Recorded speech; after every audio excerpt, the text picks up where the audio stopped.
Hare Krishna. So, welcome everyone. Let us begin with our prayers, chanting the Mangala Charan. So, you can join along with me. Om Agnana Timirandasya Gnananjana Shalakaya Chakshurun Melitam Ena Tasmai Shri Gurave Namaha Nama Om Vishnupadaya Krishna Prishtaya Bhutale Srimate Bhaktivedanta Swamin Iti Namine Namaste Saraswate Deve Gauravani Pracharine Nirvishesha Shunyavadi Paschatya Deshatarne Jaya Shri Krishna Chaitanya Prabhu Nityananda Shri Advaita Gadadhara Srivasadi Gaura Bhakta Vrinda Hare Krishna Krishna Krishna Hare Hare Hare Rama Rama Rama Hare Hare Shri Jagannath Baladev Subhadamaya Sudarshan ki jai. Shri Gaur Nitai ki jai. Jagat Guru Srila Prabhupada ki jai. Nitai Gaur Premanande. So welcome again to one more class. So let us see which shloka we are going to read today. It's a beautiful one.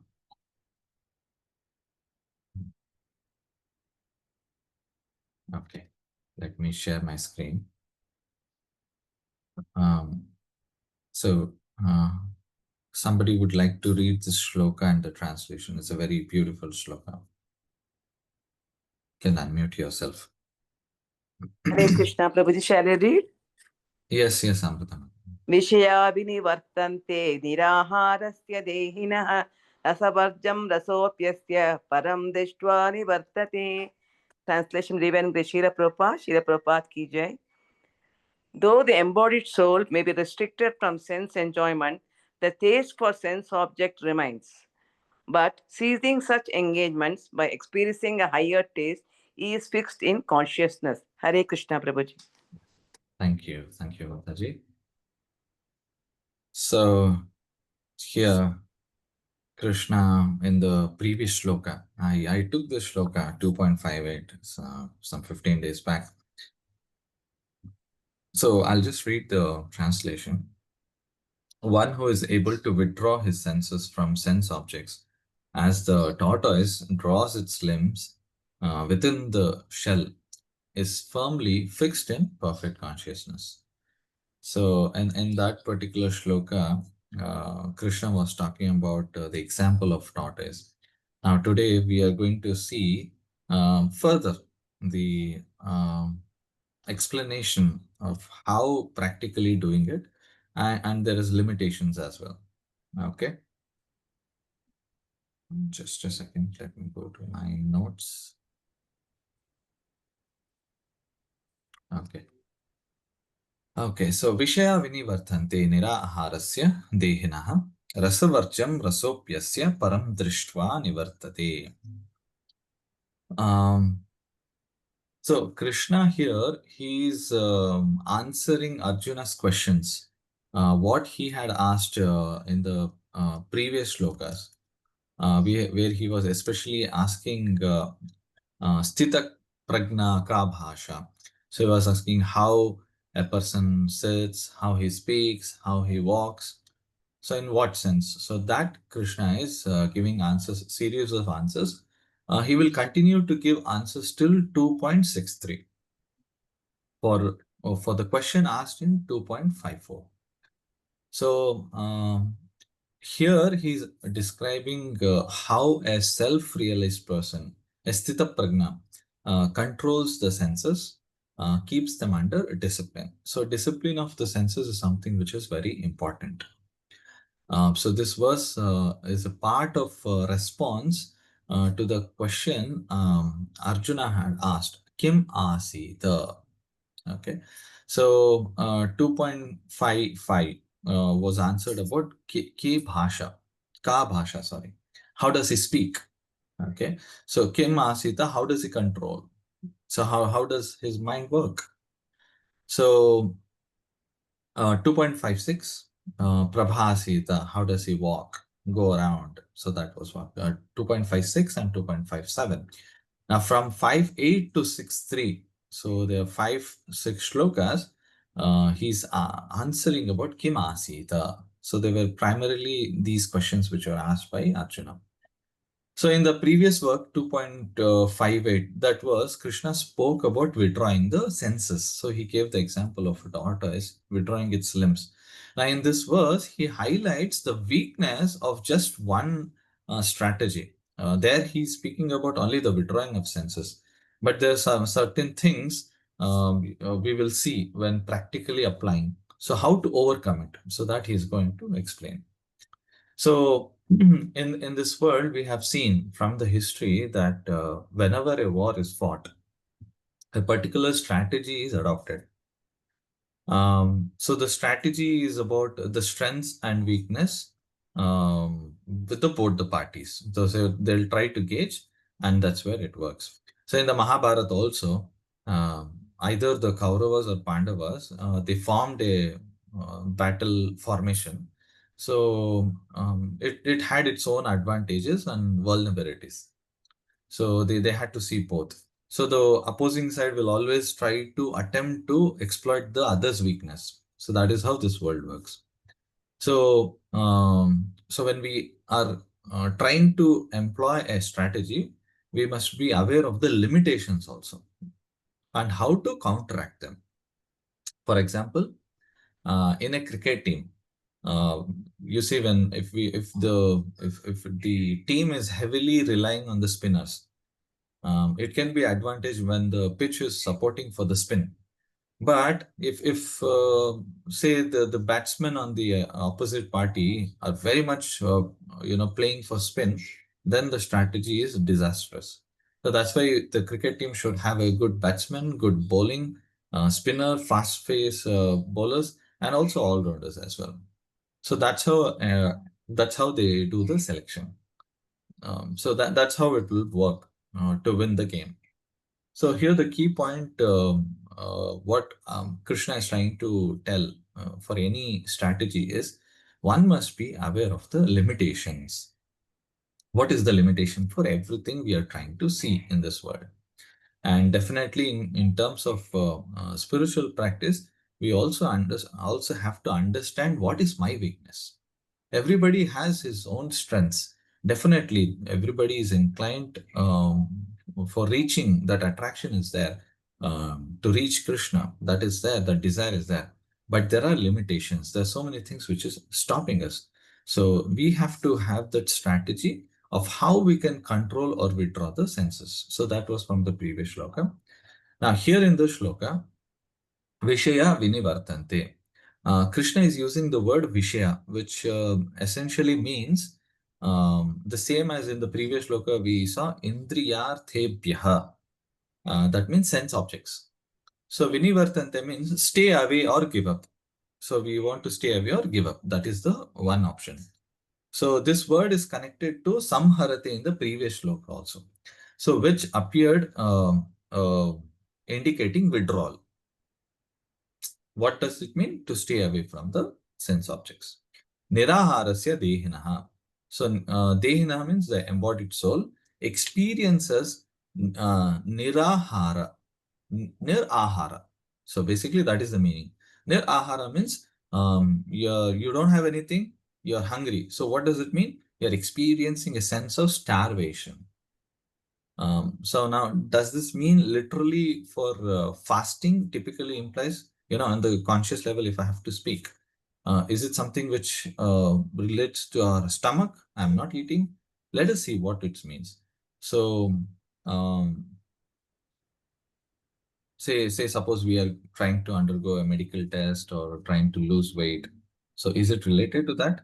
So in such cases, one voluntarily refrains from eating for a purpose. In the purport also, Srila Prabhupada speaks about that.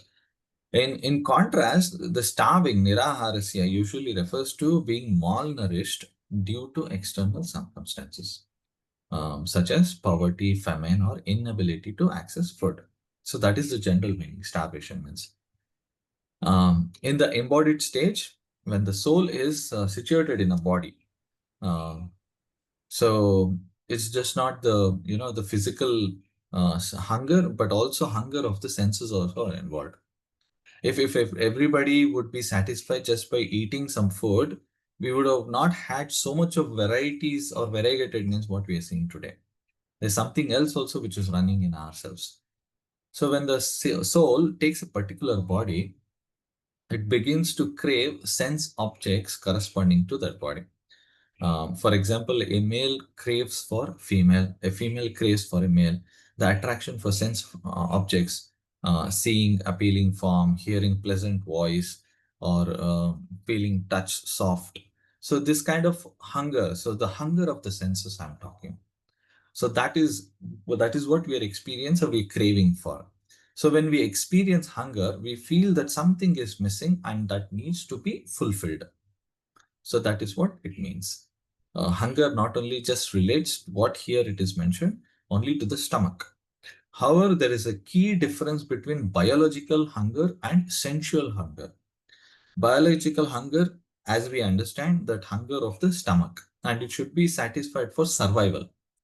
Now, the biological hunger is for survival. In contrast, sensual hunger does not need to be fulfilled. So please remember this. Sensual hunger does not need to be fulfilled. We can say no to the senses without any life-threatening consequences. If we do not look beautiful, we use so many things, right? Yeah, we all know what we are doing. Wearing clothes or having our all paraphernalia around us. So many objects around us. So if we not look beautiful or hear beautiful, sweet sounds or eat delicious foods, we will not die. However, if we do not eat food at all, we will die. Right? That is what we have to understand. So that is the distinction between this necessity and desire. We are living on desires, not on necessities. So the Vedic times, that's why people nowadays, the modern historians and the modern way of thinking is Vedic times, they were all like, stone age people. That's what they consider. No, there's a difference. They were deep rooted by the philosophy, understanding of the nature, how the supreme truth, who is he, who's that personality? That's where their hunger was. Now, today, everything is forgotten and everybody are living on desires. So that is the difference. So essential hunger does not need to be pandered to constantly or not at all. So in contrast, the biological hunger of the belly must be attended for survival. So that's why in the Vedic times, if you see, if somebody had food, they were very happy. So definitely we are talking about today technology advancement, all that. But at the same time, we are seeing the limitations and how chaotic it is. We are seeing that every day. Yeah, those who are living in the cities, we understand what is the pros and cons. So at a subjective level, the sensual hunger can be, felt as irresistible. We cannot resist it. Yeah, we have seen that. And it is actually more than biological hunger. Yeah. So biological hunger, when we eat, we are satisfied. That's fine. But the sensual hunger, what I'm talking about, it's irresistible and it cannot be satisfied. So it arises very strong urge. I want it. I want it now. So that is how you'll feel, and you'll feel incomplete. And because of this, we got mad. The mind goes mad because after this sense, lack of ability to acquire these desired objects.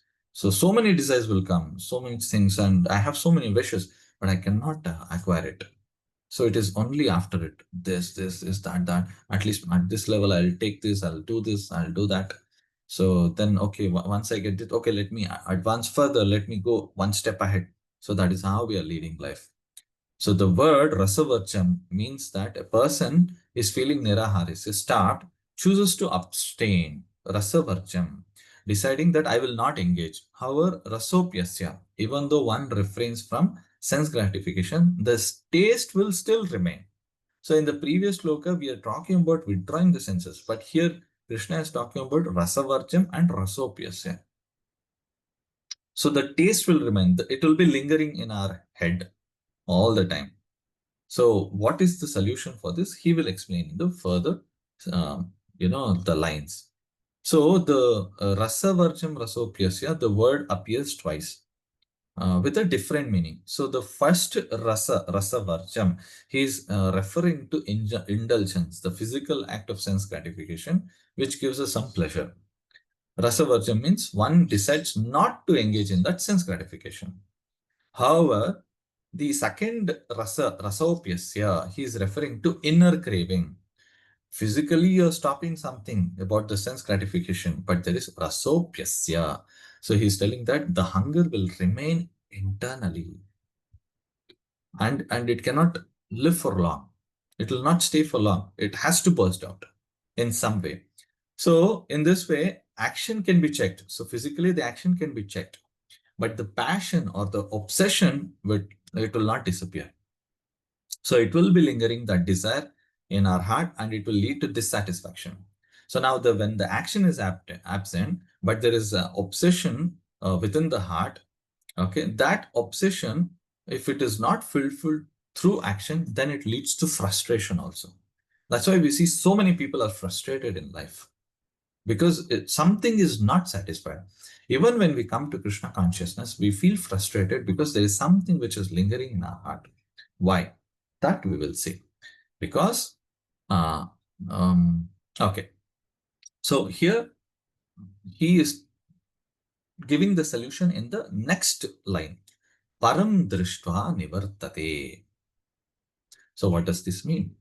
So we understood rasavarjam, rasopyasa. So he is now telling about param drishtva nivartate. So the word beginning of the shloka was vinivartante, and Krishna is ending the shloka with nivartate. Vinivartante means one is making an effort to give up the sense objects, whereas nivartate means one becomes firmly situated in renunciation. That means he is satisfied, no longer feeling the disturbance or agitated by the mind. So that is Param Drishma Nivartate. Now I'll tell you a small story. You might have heard, but this shloka relates to that and very beautifully connected.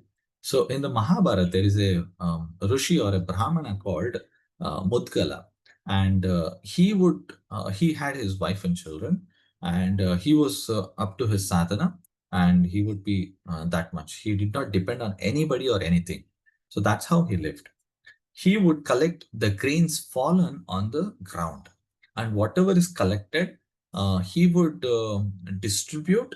At the same time, he would cook, offer, and whatever is there, if it is this much, a handful of grain, that would be, half of it offered and half of it would be consumed. That is how he lived, and nothing is there, drink water and survive. So this is something noticed by the Devatas. Because of his extreme tapasya and austerity, the Devatas noticed, and it was informed to Durvasa Muni. Now we are known that Durvasa Muni is very good at his anger, but he's very good at blessings also. So we understand from Mahabharata also different instances how the behavior of Durvasa Muni. So he wanted to test this Mudgala Brahmana. So he came and he asked for the food. Give me some prasadam, I'm hungry. So very happily, this Mudgala Brahmana, this Rishi gave him the whatever was there in the house. So he ate everything, whatever the Brahmana collected, the grains or vegetables, everything he ate, and he went away. And he said, I'm coming back. So every time when this family cooked, so every time he became the guest and he was eating everything and going away.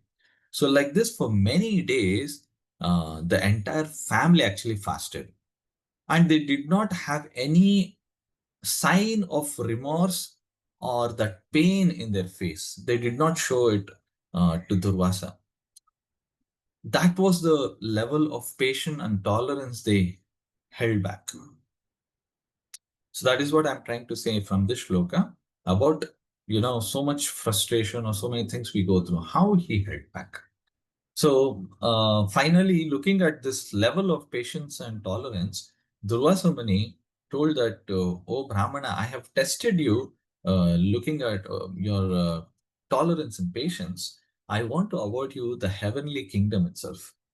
So at that moment, the heavenly angels, the Apsaras and other Gandharvas, they came with garland and with the vehicle. They wanted to take him away. But Mudgala Brahmana said, wait, I want to ask few questions. So that way he asked few questions, what that place is, um, what it has, what are the pros, what are the cons. So he said, everything is beautiful. You don't have any death. Sorry, death is there. He said, you don't have any suffering like here. Anytime you want, you have food, you have all the availability of the sense enjoyments. You have so much of riches. There's no dearth of disease or anything like that. So it's not like what you experience here. That is the place of complete enjoyment. But he asked one thing, is that place permanent? So he said, no. And the Apsaras are still waiting for the garland. So it is mentioned that in the Vedic Shastras that the place of heaven is so beautiful that one forgets himself, and they don't know what they're doing. So it's kind of intoxicated. There are lakes, ponds of liquor. You just dive into, and that's how it has been mentioned.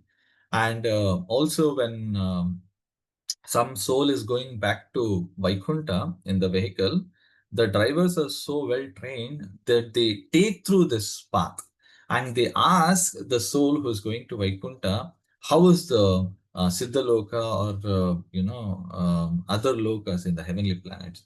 If the soul says yes, I very much like it, then they drop him there.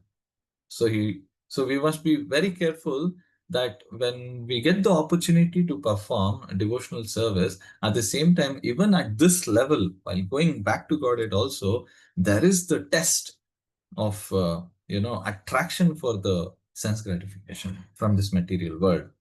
So if we have to be very, very much what you say, devoted and fixed up in Krishna consciousness. So else vyavasayatmika buddhi. So we have to be very much fixed. The resolute determination should be there. If not, we will not be able to go back to Godhead. So then when Durvasa Muni said this place is not permanent, then this Mutkala Brahmana straight away said, then what is the use for me? When something is not permanent, so that means I have to come back. I have to suffer somewhere. So there's no point in you offering me and I reject it. So he rejected the heavenly abode. So the heavenly beings went back without receiving Mutkala Brahmana. So he was very much satisfied, and Durvasa Muni blessed him that you will attain the Supreme Lord. So he will attain the absolute truth one day. So that's how he lived, and he went back to Godhead. So from this story, we understand how strong he was in this determination and understanding. So that is what I was talking about. When we try to analyze something, we should know the limitations also. So similarly, within us, this is at a higher level, which I told about this story and the shloka which is there. But at our root level, so much of anarthas are there. So many things are happening. So we have to understand. So the transformation happens through param drishtva. So what is this param? Param means highest, higher. And drishva means sight. Now, if we see in this shloka, Srila Prabhupada, so actually it means higher vision.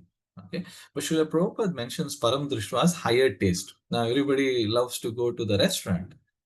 Taste means, yes, oh, we all like it. Yeah, I'm talking in the morning. We are all hungry. We did not have breakfast. So we like paneer sabji or roti, naan, biryani, all those things. We love to go once in a while. Let us go to some, devotee restaurant. Let us gorge over the food. That's what we have. But here, Prabhupada is mentioning about taste. Now, the taste does not refer merely to what I'm talking about, the tongue or the satisfying our belly. So it is a figurative speech he has given, expressing the attainment of the highest happiness. So Paramdrishma means when you have the highest vision, highest happiness, you are going to get it. You have that perception. So which gives you the highest satisfaction. So when you're trying to get the highest satisfaction, in that sense, the agitations for the lower pleasures will go away. Yeah. So at one level, Param Drishtva can refer to realizing the soul. So when you have realized the soul yourself, then that is what Param Drishtva means. So until this point, Bhagavad Gita, Krishna has not spoken about himself. Please remember, devotees, until 2.60, Arjuna's and Krishna's conversation is all about this only. 2.61, Krishna introduces himself. So you can go ahead and read, it is elaborated further. So he's trying to answer, he's trying to get Arjuna out of those doubts, and then he's making Arjuna understand the devotional aspect. So 2.61 is where Krishna introduces himself. So now he's preparing here in 2.59, just 2 shlokas away. So he's telling what is, oh Arjuna, you should have that higher vision. So the highest vision you should have. So the greatest perception that will give the deepest satisfaction. And this deepest satisfaction is nothing but Krishna himself.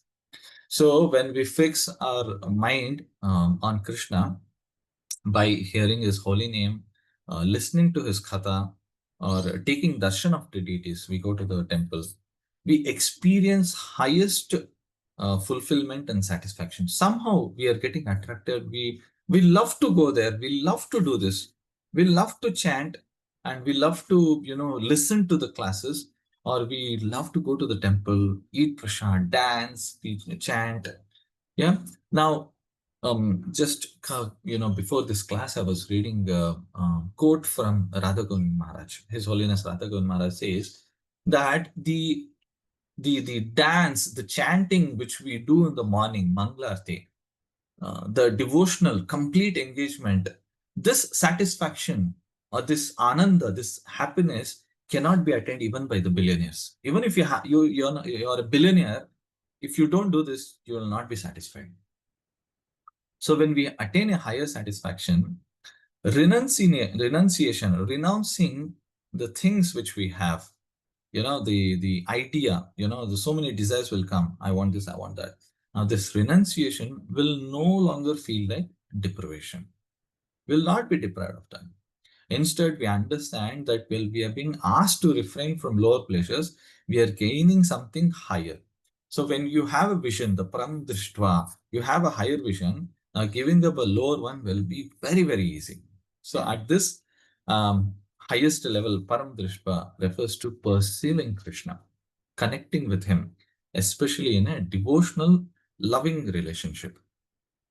So, however, at this stage in the flow of Bhagavad Gita, Param simply refers to higher reality because he has not introduced himself yet.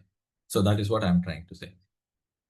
So the word Drishva is sometimes used not just for sense of physical side, but also for understanding.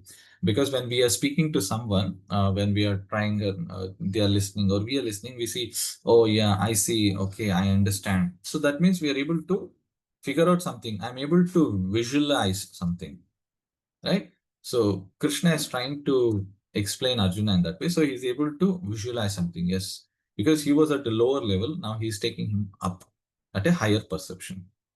So when one is spiritually realized, so we are all spiritually realized, we are on that path, we have to continue that.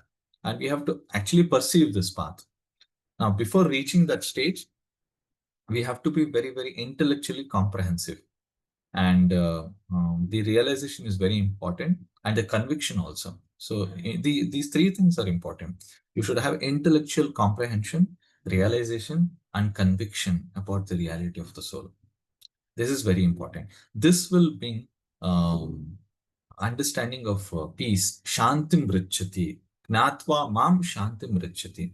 In 6.47 he tells. Gnatva mam shantim richati. So we want shanti. We are not happy. We are not at peace. So we need this. Okay. So one if is tormented by desires of sense gratification, just by reading verses from scripture or hearing profound statement, can change. That's why we introduce this, book distribution to people. So why, when they read, when they hear all these things, so I am not this body, I am the soul, and the soul is important for getting something higher or greater. So the realization will start. And once this realization sinks in, then this Paramdrishta will come out. So there are better things waiting for us because we want peace. So Krishna highlights in this shloka the weakness of the strategy of just withdrawing. That itself is not sufficient because there's this dissatisfaction which will be within our heart. But he's giving solution in this shloka that cultivating higher perception, you're reaching for a higher purpose, then the deeper understanding of spiritual truth is there. So ultimately, Krishna refers to himself, but he's explaining that in the next two, after the two shlokas in 2.61, when he introduces himself. But at this stage, the realization we are that the soul can help one become completely firm, situated in renunciation. So that is what we have to focus. So in bhakti, we focus not only saying no, no, no, no to material desires. That is not our ultimate purpose. No, no, no, I don't want this. I don't want. That is at one level. But at least we should understand why I don't want and what we are going to say yes to. So what is that? Yes, I want. So by concentrating on these higher purposes, we are embracing with Krishna and we naturally become peaceful and steady in our renunciation. So any situation which in our life it occurs, be it any untoward situations we go through. So other people are bursting out their emotions, expressing so much dissatisfaction or frustration. But when it comes to us in reality, in practical way, we'll be able to hold it back. We'll be tolerant. So that is what is required. Okay. So I'll end my class here because we have a further program in this. Thank you very much. So I request somebody to share the screen because it's a Damodar month. Whatever we do, we hear classes or we chant the holy names, it multiplies 1,000 times. So somebody can share the screen of Damodar Aarti and one of the Matajis or Prabhujis, you can sing the Damodar Ashtakam. It will be nice. Yes, Prabhuji. Yes, Mataji. Komal Mataji. Okay. Yes, Mataji. Everybody can show at your respective houses to your Damodar photos. Hare Krishna. Damodarashtakam ki jai. Second.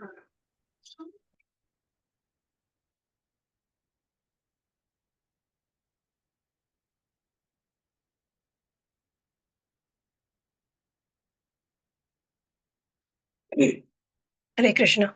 Yes, Mataji. Namamishwaram Sachidanandarupam Lasatkundalam Gokule Vrajamanam Yashodabiolukaladabhamanam Param Drishtamatyantadotrutya Gopya Rudantam Mohurnetram Yukmam Rujantam Karambojayugmena Satankanetram Mohashwasakanta Shririkakakanta Stitagraivam Damodaram Bhaktivedanta Iti Driksvalila Bhairananda Kunde Swagosham Nimajantam Akyapayantam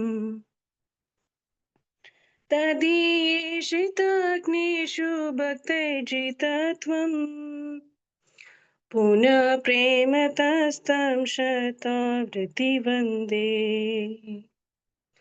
Varam Deva Moksham Na Moksham Vadimba Nachanyam Vraneham Varishadapiha Idam Deva Purnata Gopala Balam Sada me manasya virastam kimanye Idam te mukambojam atyantaniler व्रतं कुन्तलैः स्निग्धरक्तैश्च गोप्या मुहुश्चुम्बितं बिम्बरक्तादरं मे मनस्याविरस्तमालं लक्षलाभे नमो देवदामोदर विष्णु प्रसीद प्रभो दुःखजलाब्धिमग्नम् कृपादृष्टिवृष्ट्यातिदिनं बतानो ग्रहणेशमामज्ञं यद्याक्षिदृश्या कुबेरात्मजौ बद्धमूर्त्यैव यद्वत् त्वया मोचितो भक्तिभाजो कृतौ च तथा प्रेम भक्तिं स्वकमे प्रयच्छ न मोक्षे ग्रहो मेऽस्ति दामोदरेह नमस्तेऽस्तु दाम्ने स्फुरदीप्तिदाम्ने त्वदीयोदराय विश्वस्य दाम्ने नमो राधिकायै त्वदीया प्रियायै नमो नन्तलीलाय देवाय तुभ्यम् नमो राधिकायै त्वदीया प्रियायै नमो नन्तलीलाय देवाय तुभ्यम् नमामीश्वरं सच्चिदानन्दरूपम् लसत्कुण्डलं गोकुले व्राजमनम् यशोदाभियोलोकलादवमानम् परां दृष्टमत्यन्तादोत्थृत्य गोप्य हरे Krishna Krishna Krishna Hare Hare Hare Ram Ram Ram Hare Hare Hare Krishna Krishna Krishna Hare Hare Hare Ram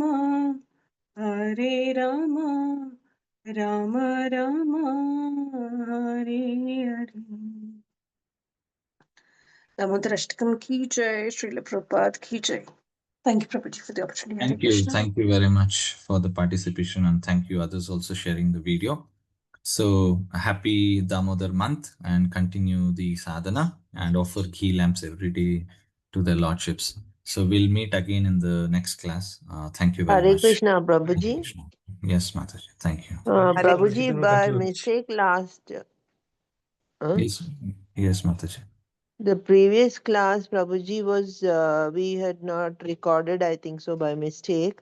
I wanted to listen to your class again because I had not written down notes about the 3 potholes that you told while we should be able to control our, that like how the tortoise controls his senses. You mentioned 3 potholes.